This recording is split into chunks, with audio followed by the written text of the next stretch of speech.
The term bread and circuses comes from an ancient Roman poet describing how the people are governed, not by excellence in public service, but by food and distractions, like a herd of livestock.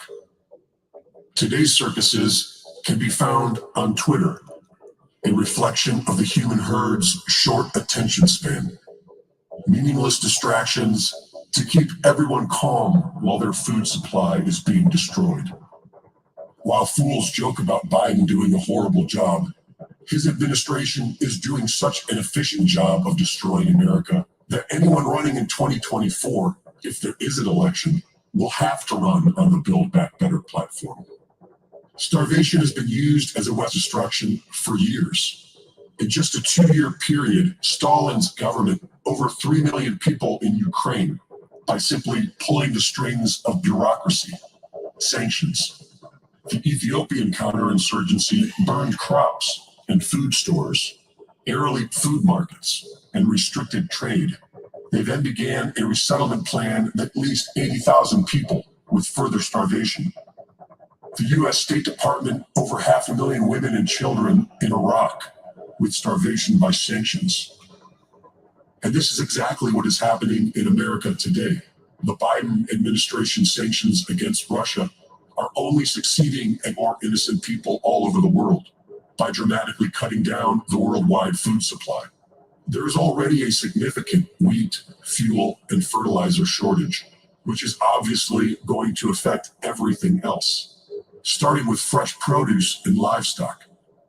But in order to completely collapse the food economy, they'll have to start destroying food packing plants as well, so that there is nothing left on the shelves for you to eat. There have been confirmed over a dozen disabling accidents at food plants in the last month, over a dozen.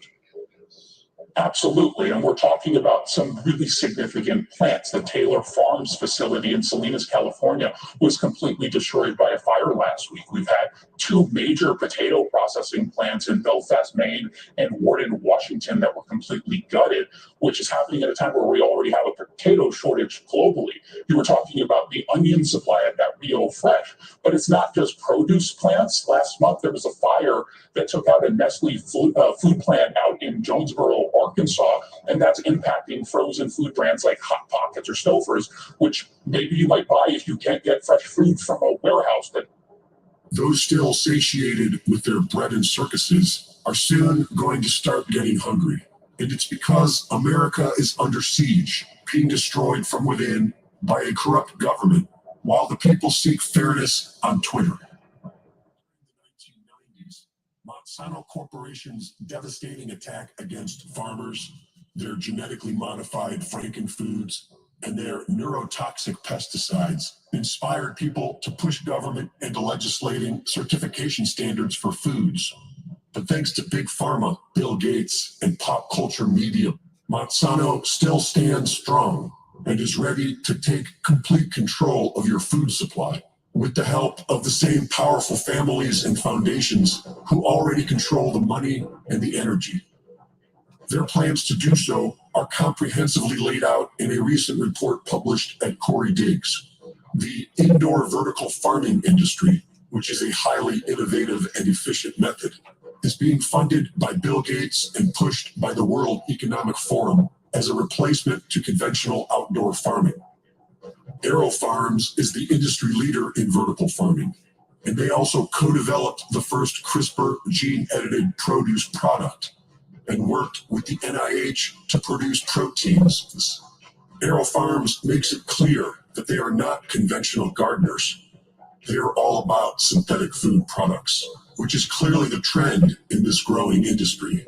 Monsanto is creating specially tailored genetically cut seeds for these vertical farms. And the University of California is developing a plant-based mRNA that farms can grow in heads of lettuce, which happens to be the main crop of these new farms.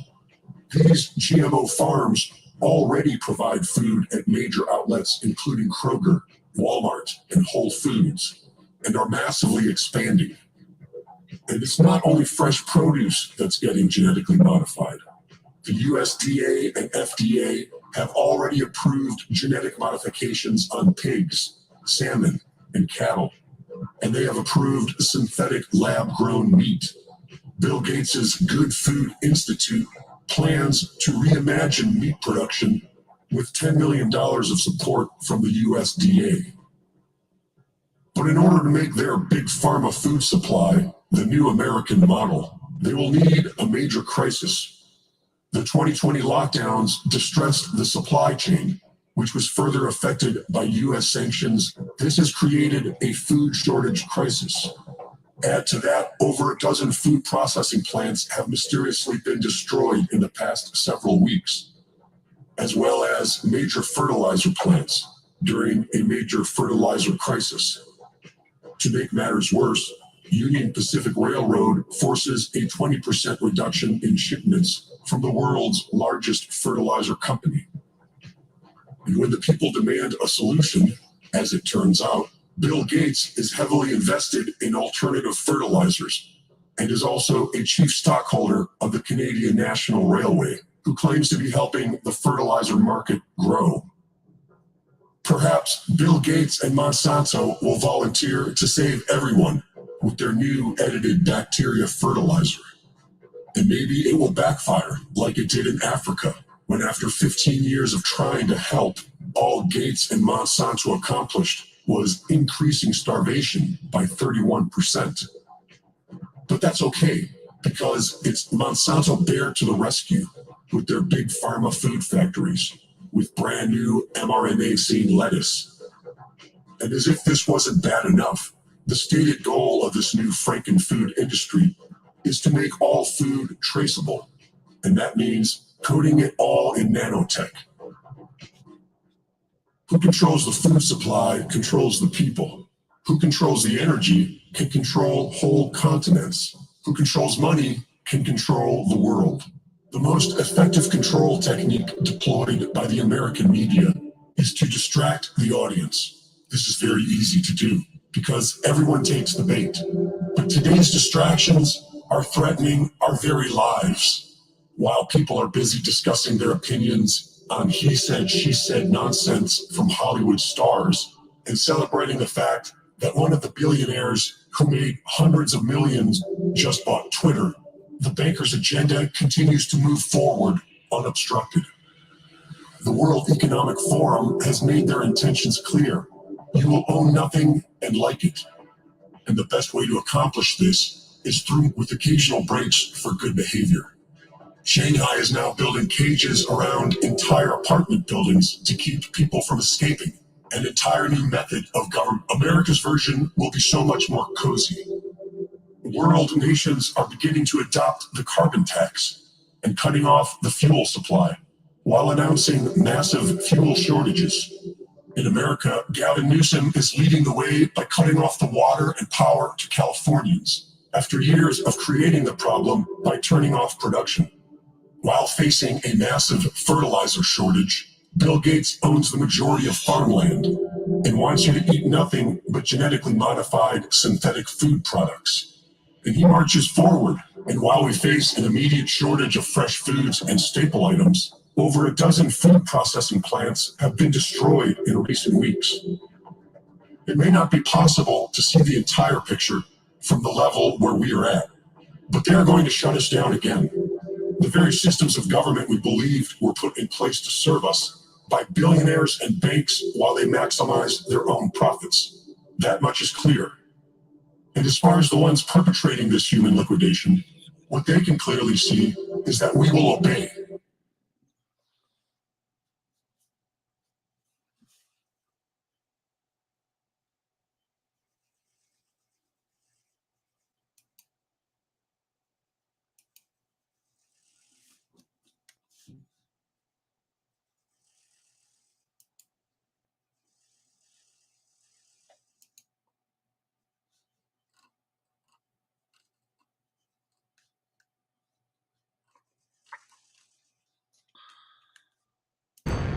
You are now listening to Serious Minds RNTV with your host, Professor Griff. The call-in number is 516-654-7688. That's 516-654-7688.